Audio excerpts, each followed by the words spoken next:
What's up, everybody? Welcome back to the Horror Den. I'm Zombie Cat, And I'm Skull.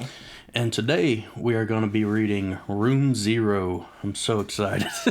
Whenever we did Abandoned by Disney, the first one, I did not know that this creepypasta had sequels, but there's two sequels, and they're all written by Slime Beast.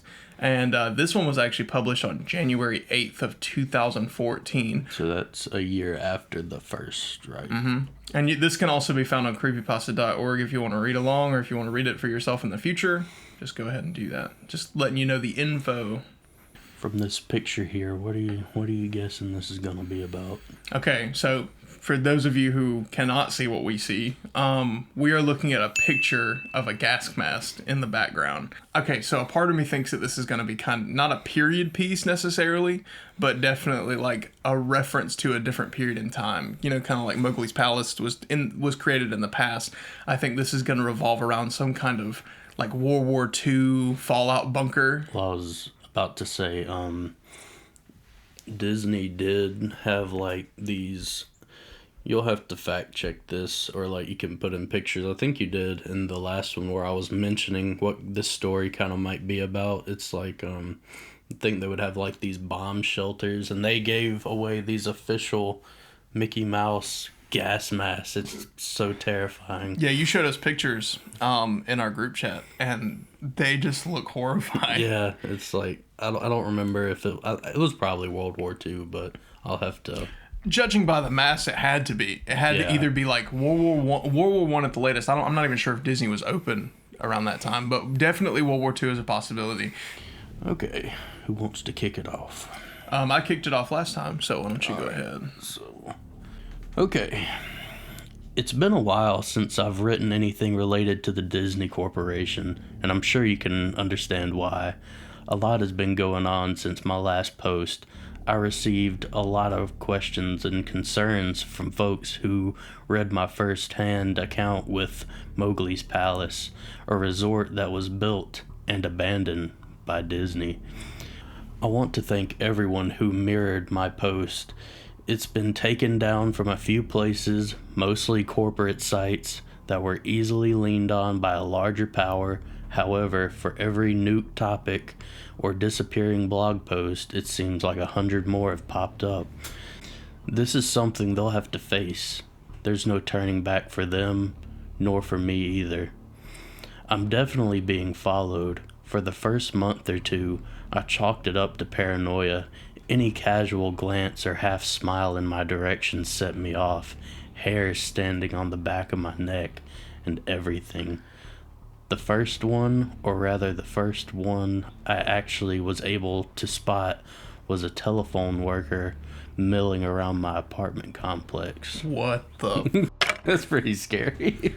I just like when you're reading that. I just want to just put yourself in that mindset of like you whistleblowed about this thing, and then all of a sudden a corporation has people watching you being outside your home, and you're not sure if it's yourself or if it's really this, but you're scared. Oh my god, that would be like my worst nightmare. I wonder what they would look like. Like everyday people. I'm just talking like it'd be like CIA people just. He was a middle-aged, doughy, dressed just like you'd expect. But something just seemed off about him. I couldn't place it. But I knew this wasn't just my imagination acting up. He was awkward and out of place. Not somebody who was comfortable doing his routine job. I followed him around a corner only to lose him there. When I turned back to go home, there he was, staring directly at me about 10 feet behind me, expressionless and cold. Ooh. Exploring? He asked. That was all he said. And there was an accusing tone to his voice. Tell me what blue-collar phone jockey does that. I guess that's the worst part. Never feeling safe, never feeling alone. That and the occasional Disney merchandise left somewhere for me to find. That's pretty funny. Like little Mickeys. Just rounds a corner, Mickey Mouse is staring at you. Little rubber Mickeys in the mailbox. I'm going to start that over. I guess that's the worst part. Never feeling safe, never feeling alone. That and the occasional Disney merchandise left somewhere for me to find.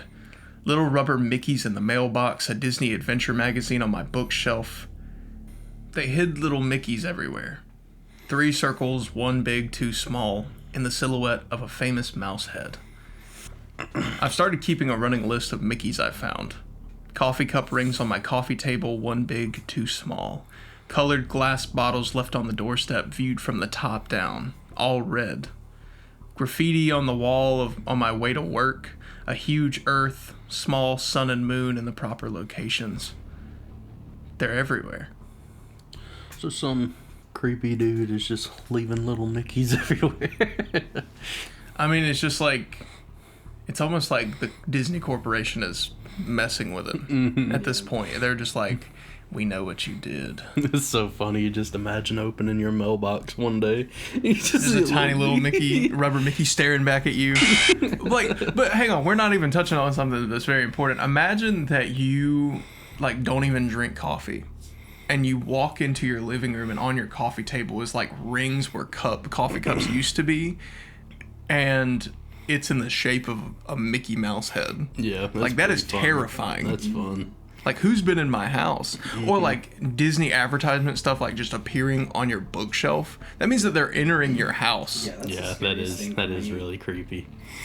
People have emailed me about this as well. If you repost anything, I have to say, you're going to start finding those son of a bitch outlines. I guarantee it. The best one by far, one that actually made me laugh because of the horror of it, was a drawing in chalk next to my car. I was taken aback at first, walking through a parking garage, keeping an eye out for people following me. The outline seemed to be a perfect match for, well, a murder victim. You're probably familiar with if you've read my past post. Written in yellow paint, I'm sure was a single word: retract. Again, imagine you're walking through a parking garage on your way home from work, and next to your car is just this silhouetted outline of this dead Mickey that you found in a back room at Mowgli's Palace. That, no. The only good thing that has come out of all of this is that I know I'm not the only one who's seen something they shouldn't have. I'm not going to give their names because, well, if I have to tell you why, you haven't been paying attention. Researcher goes to Disney parks whenever he can, all throughout the year. He's not gonna have fun, enjoy the rides, etc. He's looking for the gas cots.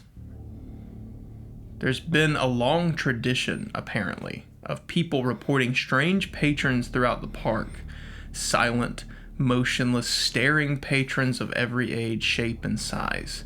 Men and women, adults, children, and teens. All wearing Disney-themed gas masks.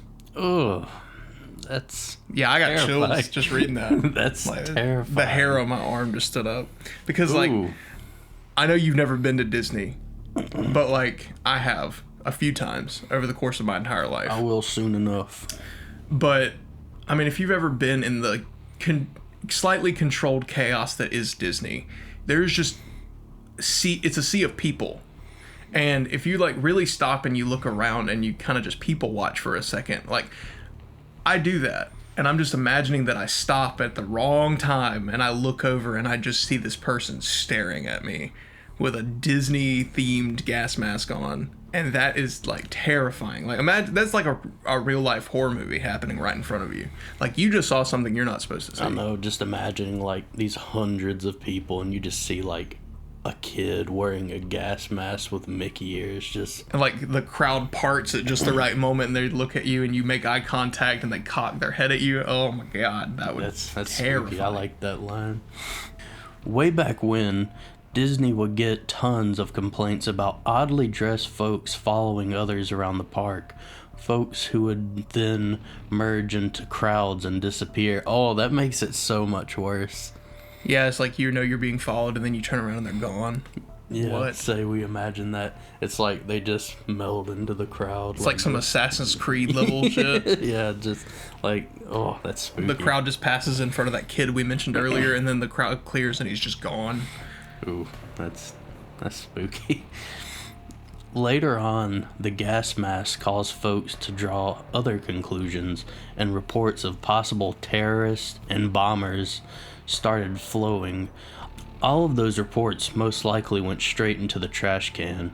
I know I can't find any sign of any such occasions reported on the media, although you should be aware of the fact that Disney can pretty much control its press like no other.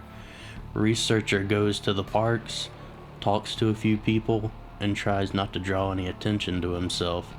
He'll just ask 3 or 4 families if they've seen his friend who's wearing a funny mask. Ooh. He has yet to see a gascot for himself, though on one occasion a child pointed him toward Frontier Town. As he raced through the crowd, he heard a single voice ahead cry out, "Mommy, I want a goofy air mask too." A fellow I'll call lifeguard worked in a Disney water park from 2001 through 2003. He stood at the top of a huge water slide and made sure none of the kids got too rowdy. He passed the kids through one at a time, telling them over and over again to be safe, keep their arms in, and so on. One day, as he tells it, this fat kid... Hey, now. Hey. Fat shaming us. You hear that? Slime We're not the smallest. But we can fit down this water slide. One day, as he tells it, this fat kid goes down the tube and doesn't come out the other end. He's sent... What do you mean he don't come out the other end? Where'd he go? He got stuck in the tube. This is just fat shaming at this point. It's just Rasputia down in the tunnel. You know, just... He sent 2 or 3 kids after. The whole thing moves at a steady clip, so naturally you'd expect that if Fatty got stuck, the kids that followed him were stuck too. I think that he's trying to use the quote-unquote fat kid as like a, you know, as almost like a science experiment, where it's like, if these other kids, you know, if there is a kid stuck, maybe they can like dislodge him. I hate to use that terminology about this, because this is, I know this is a fake story, but it's like a human being, like in the imagination. So it's kind of spooky too, because it's like, it says, expect that if Fatty got stuck, the kids that followed him were stuck too. So you're imagining you're in this water slide and like all these kids are stuck in a... Ooh, that's pretty creepy. Not so. Only the big kid disappears. Everyone else comes out the other end, cheering and splashing like nothing's wrong. Lifeguard shuts down the slide, much to the aggravation of the kids waiting. Before he can go through any Disney's strict procedures, splash.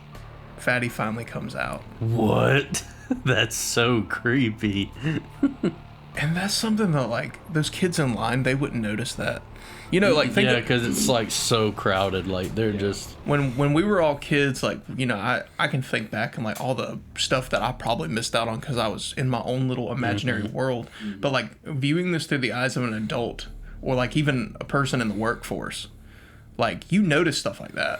Like there's no way you can't. If your whole job is watching after kids, it's you notice also stuff. like a thing when you get older too. The idea of like losing a kid becomes so much scarier, and it's like, ooh, but that's so creepy. So it said he didn't come out the end, No. but He sent like 3 kids down. They went out the other end fine, and then he appeared. it's almost like, So where did he go? yeah, it's like it was like a warp or something. I don't know. Staff members pulled the kid out of the water. He sank like a stone when he hit, his skin already blue and his eyes wide. All he would say was, "No face, kids," and stop squeezing. The kid was okay, in case you were wondering. He got carried right off to the medical center. When the lifeguard was told to open the slide back up, he made a big stink about it. How it clearly wasn't safe. Despite his complaints, he was threatened with firing and begrudgingly opened the slide again. From that point on, he kept a closer eye on the kids. Every so often, they'd come out in the wrong order. Never as stunned as the fat kid, but always with a vague look of concern, a dreamy half-stupor that seemed as if they were trying to figure out what was reality. They'd take on some water and choke a bit, and they never come back to the right again. That is so creepy. Oh my gosh. That's like, it's, I don't know. That's spooky. I feel like I've seen something similar to this where it's like, I don't know if it was a creepypasta or maybe it was just a YouTube video that I don't remember. It just seems like it's traumatizing them. Like, they went through something, and it's like they're going in like this opposite order almost. Like, yeah. 3 kids behind, and then here's the random kid who just... But also something I'm curious about, maybe it'll explain it in the story, is what is the trigger? Is it random? Is it truly random? Or is there some kind of personality trait or something about these kids being chosen? Is that, you know what I mean? Mm-hmm. Okay. I read his emails with the same sort of unease you might be feeling right now. I wanted him to share his own story, but in the end, he didn't want to expose himself that way. I can't say I blame him. This one is just scarier than the first one, in my opinion, so far. Like, the other one spent a lot of time with atmosphere and then building up to the scare that was kind of cheesy at the end. I feel like this one's kind of scary in the way of, like, the aftermath after this horrifying event and how, like, posting about it has affected his life, and then he's starting to hear other stories about people who have noticed similar things. And I think that is more terrifying than the Mickey at the end of Abandoned by Disney. Yeah, and it's also, like, just, I wonder how all this is gonna lead into, like, the Gascots and all. What does this all have to do with the water slide, and what does this have to do with Mowgli's palace kind of deal? So, Snow White, which wasn't the actual role she played, was a character in the park. She had a nice little tidbit for me. You know what happens when a costumed employer drops dead in his suit? Like, 1 second he's taking a picture with little Jimmy, and the next he's had a fatal stroke. A second costume mascot in the area has to sit with the corpse on the curb or a bench and wait for a designated dry cleaner to arrive and cart the body away in a discreet manner, all while patrons have no idea they're sitting with a dead body for photo ops. Ooh! That got under my skin. Imagine being so committed to the bit, like Disney as a whole, that one of their employees just drops over dead and they're like, keep taking pictures, Goofy's fine. Yeah, they just prop him up and let the kids keep coming. That is so... It's also like, I mean, what would they do in that situation? Because obviously they don't want to scar these kids for life. Yeah, so. I know, but... I mean, granted, this is just a story. Yeah. So I don't know what happens in real life. I'm sure it's something... similar. Like someone's fell out before. Just like imagine like a child, like a small child, like waving by or like trying to say bye or like hello approach a mascot, and then a mascot is just literally completely still, like paralyzed in a seat or something like that, leaned up against the wall. You made that so much scarier. I hate that. That's so creepy. Just that visual is like, and the poor kid would never know. Oh, like, God, that's terrifying. Okay. Feel free to check your photo albums at this point. That was bad, but another fellow janitor went completely off the creepy charts. Disney World, and probably others, is built with a series of underground tunnels just below your feet, 3 stories worth. Anything and everything you can imagine is down there for use of the employees. That's true. I know that's gotta... I've heard multiple people say that's like the mascot, like, changing area. I know that, like we mentioned in the last creepypasta video, but I mentioned about the underground tunnels underneath Disney. Yeah, because I think we were guessing like what this might be about, and we were talking about... Now, if this is true, 3 stories is a lot. That is a lot. That could be That's like a motel. Yeah, that could be a fictional park. I know, but I'm just saying, like, imagine if that's real. Like that. That's like that is a bunker in and of itself. Like, what on earth would you need 3 stories worth of storage for? Have you ever been to a Disney park? Just once. They're freaking huge, dude. Huge. The way I imagine it realistically is there's probably like multiple, like, I mean, I'm sure they're huge, but like there's probably like multiple, like just scattered throughout instead of one connected. I think I don't know where I got this information, so, you know, D-Mac, if you fact check me and you prove it wrong, please feel free to do so. Yeah, look into this, to be honest. I swear I heard that these underground tunnels are connected across all the parks. They have like these little carts that they drive. Like my grandmother, she was one who got me heavily into Disney when I was super young, and I remember her even telling me about like the tunnels under Disney to where it's like, I want to see that so bad. I wonder what that looks like. Yeah, well, awesome. We'll have to go undercover for the channel. They're called Utilidors. Utility corridors.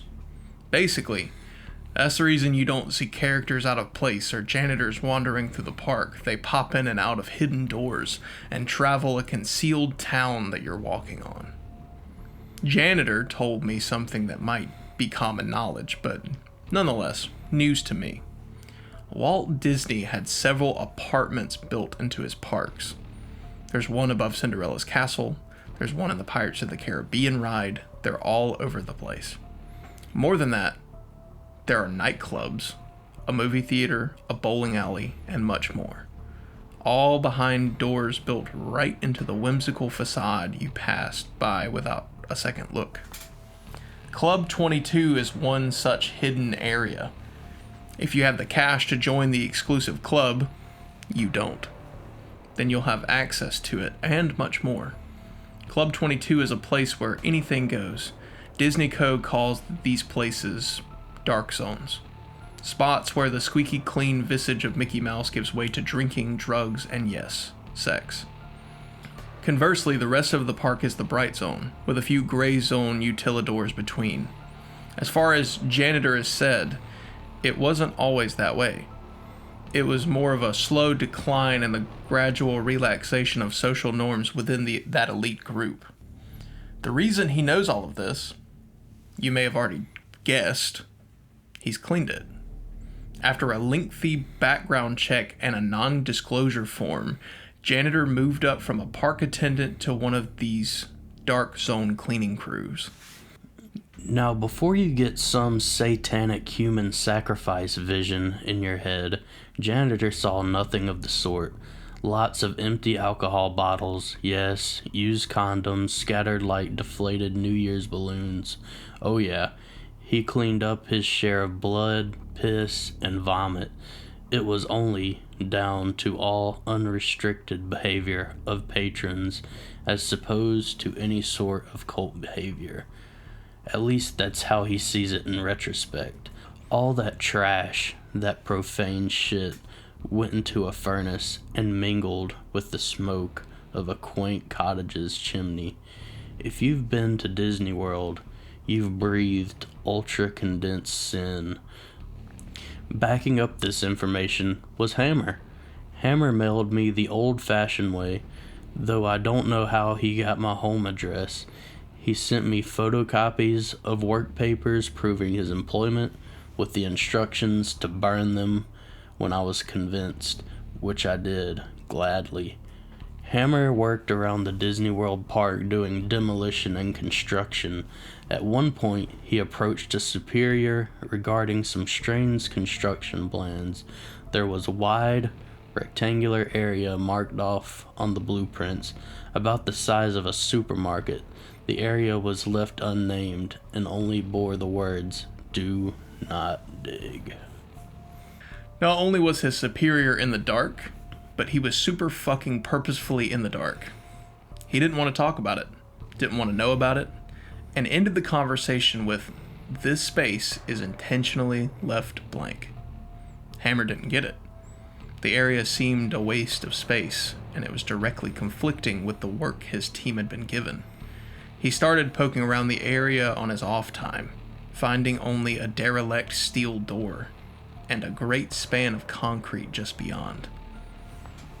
It was a supermarket's worth of blank gray floor. Soon after, Hammer started picking gascots out of the crowd. Unlike all other reports, the people, the things, would stand in full view of the guy. They'd cluster together in the distance, or they'd just be pressed against a wall when he turned a corner. That's creepy. That's scary. That's good. Okay. He said they moved weird, like they were weak or injured, like a deer that had been run down by a hunter and can't flee anymore. The gas masks, the Disney character faces with filters jammed in.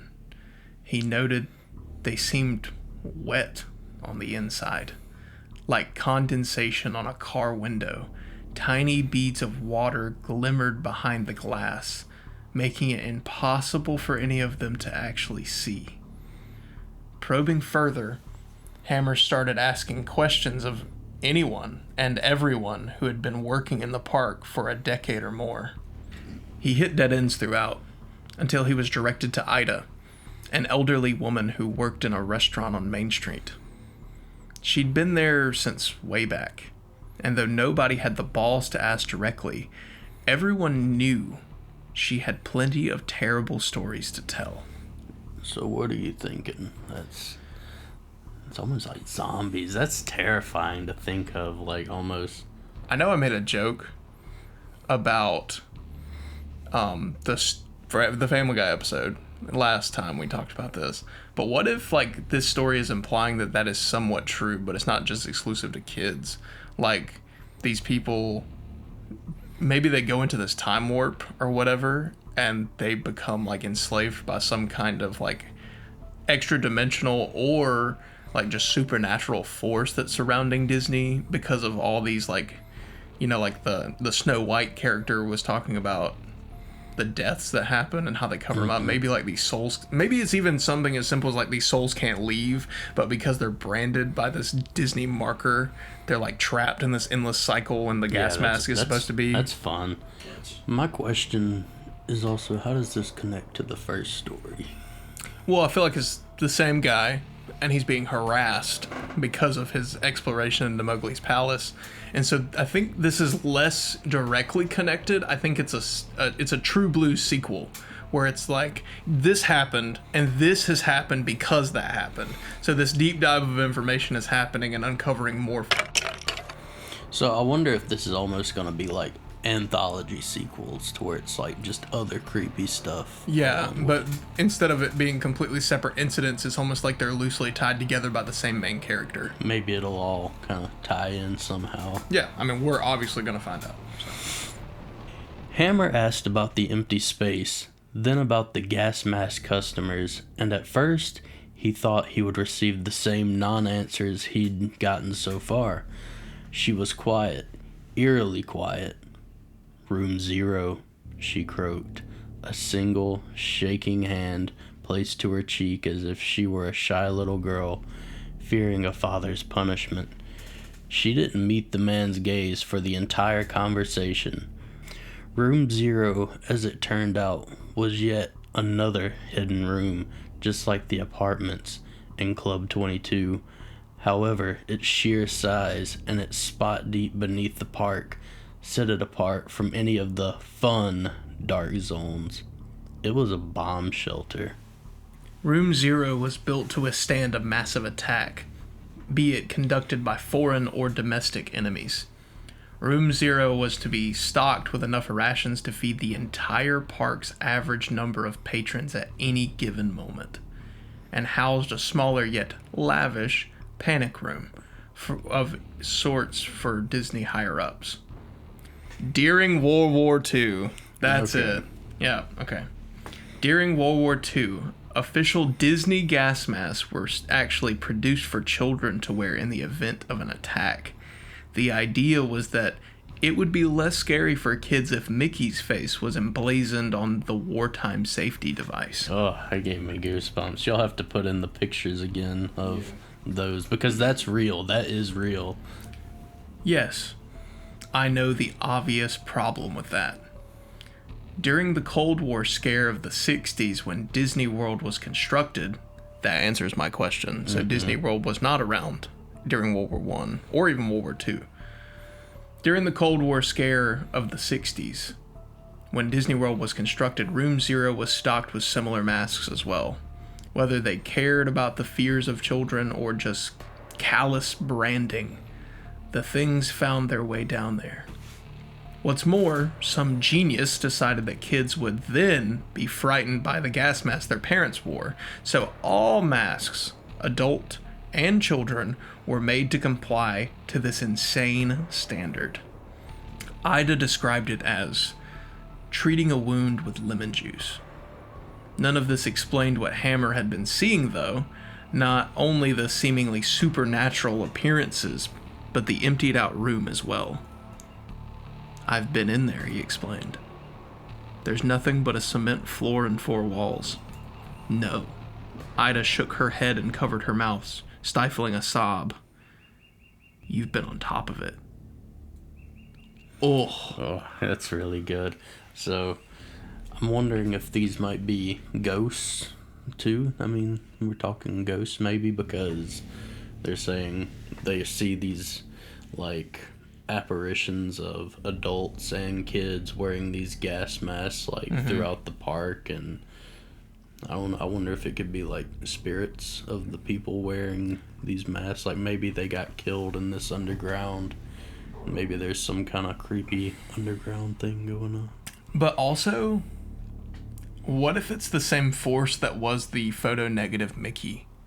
Like, what if it's, like, it's not ghosts, but it's, like, an entity? Yeah.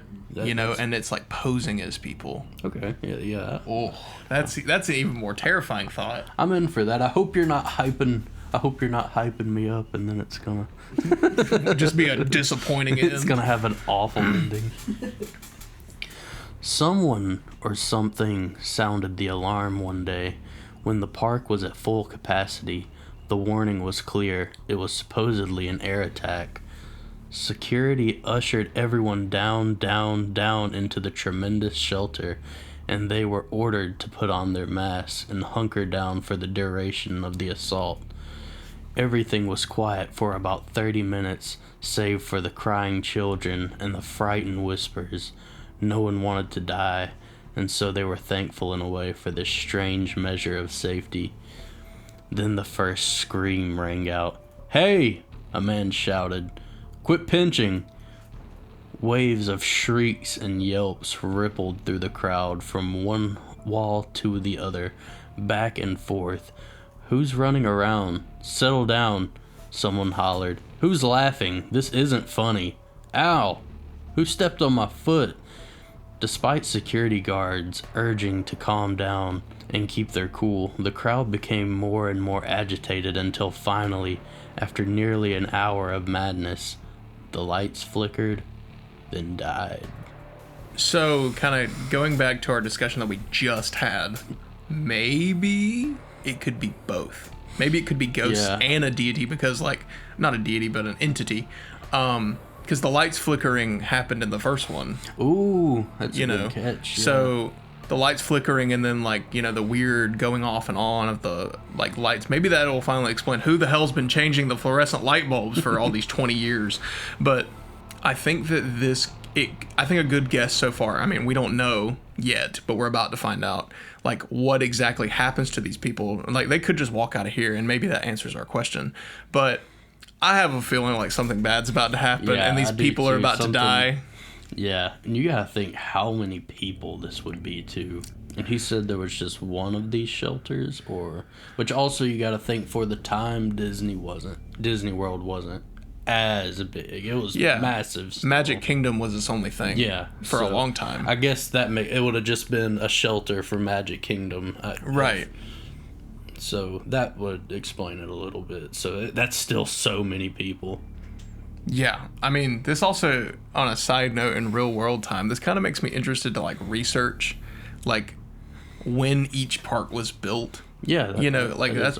It's just something that's, like, genuinely, like, makes me curious. Like, because My favorite is Hollywood Studios, and I have no idea when that was made. Mm-hmm. I'm assuming it was one of the later ones, but...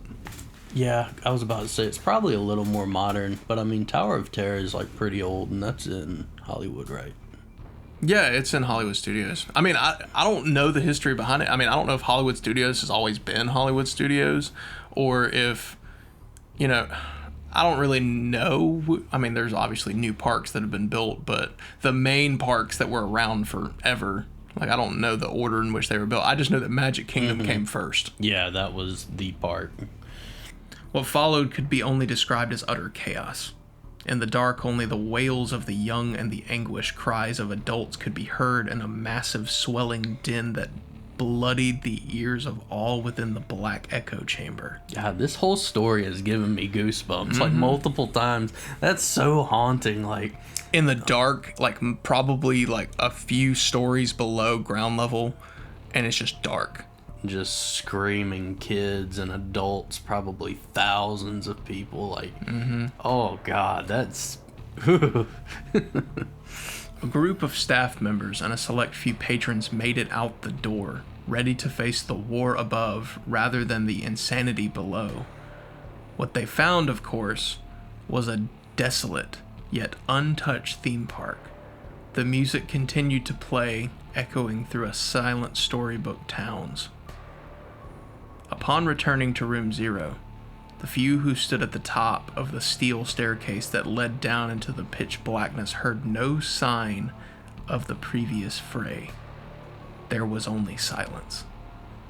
Ida herself descended that staircase despite the begging of those she left above. She reached the reinforced doors, herself now awash in darkness and hearing only the buzzing in her ears. A single voice came out of the darkness. The echo made it impossible to tell whether the mocking, raspy voice was at the back of the bomb shelter or if it was right in front of her face. "Shut the door, dear. You're letting out the cold." Gripped by terror, she did just that. Within days, the entire thing, shelter, staircase, all of it, was covered with feet upon feet of cement. Air systems and the generator above its ceiling were removed, creating this large, empty space. "They're all still down there," Ida told Hammer.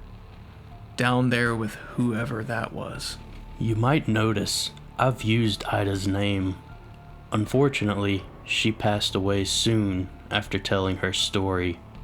Accidental fall, supposedly, after getting out of bed to turn on a light. Such a company devotee, the paper reported that her entire bedroom was covered with Mickey Mouse silhouettes. Ooh, that's a good ending. Yeah. Ooh, goosebumps. Yeah. I'm scared. Yeah. Ooh. The hair is standing up on That was so good. So- I loved that. I want to read part 3 so bad now. Well, we're going to be covering it, so that'll be our next creepypasta to end out our Abandoned by Disney series. So we got no answers, just more questions. That was great world building, though. I feel like that expanded so much. God, that scared me. My hairs are that ending that's like a good like text jump scare. Oh my gosh, that got under my skin. So, okay, I think we do have some answers. At least I think we have some answers. I feel like we know more, like maybe what's up with this photo negative Mickey, even without it saying anything about it. Like it had the fluorescent lights. It was in a dark room, but it was just a mascot room. So I don't know if that's necessarily connected. But I think it is. I think that there's some kind of dark entity-like force that is. It's weird that he would mention the light situation again, like the lights going bright and then. I mean, that's kind of a horror trope, but at the same time, I feel like it's too specific in the story. Yeah, this was really good. I like that a lot more than Abandoned by Disney. Yeah, I agree. Abandoned by Disney's good, I guess. It's like almost the perfect setup to where we'll have to see how it ends, of course, but it was the perfect introduction to this if this expands even further in part 3. But I don't think that this story would have been as scary if we didn't read the first one. Yeah, it's like a perfect setup story. And then with this one, he's able to go like full crazy like with these stories. So I hope part 3, it actually is kind of like resolving some of these questions, or if it might just be more creepy stories. Bro, I think that this guy's gonna die. I think that he's gonna try to... How would he post it? I don't know. You gotta keep it immersive. Maybe it's, maybe like... I don't know how they would play it off, but I really do think that this is going to end up with somebody either close to him or himself dying. So who? Or maybe the entity shows up. Or maybe it's all revealed that the entity is the one that wrote all of this, and he's been dead. Like, what? We don't know.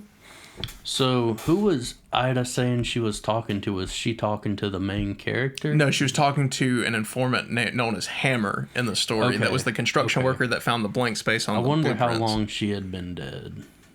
And what are these Mickey Mouse silhouettes? That gets under my skin. I think that she was offed because somebody knew that she talked. Or maybe the entity knew that she talked. Maybe the entity is behind all of this. Maybe it's like Walt Disney's ghost or some bullshit. Mm-hmm. I don't know. But then again, Walt Disney was alive back then, I think. Yeah, that one makes sense. So... That's perfect, though. I love that it's a sequel, and here we are asking questions, excited about part 3. And that's a perfect sequel. We will be covering part 3, so don't you worry.